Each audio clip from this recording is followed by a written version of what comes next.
Ketua Umum KONI Kabupaten Bogor, Dedi Ade Bahtiar, menyampaikan optimismenya terhadap seluruh cabang olahraga di bawah naungan KONI.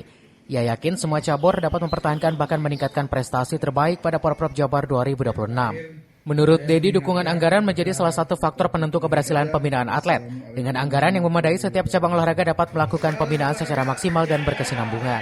Selain itu, komitmen dan kesetiaan atlet untuk tetap membela Kabupaten Bogor juga menjadi perhatian serius KONI, agar target prestasi dapat tercapai sesuai harapan. Berdasarkan hasil babak kualifikasi Porprov yang telah dilalui, Dedi Ade Bahtiar optimistis Kabupaten Bogor mampu mengembalikan tradisi juara umum seperti keberhasilan yang diraih pada tahun 2018 lalu. Cuma nggak tahu nanti ke depannya apakah kita bisa meningkatkan atau bertahan.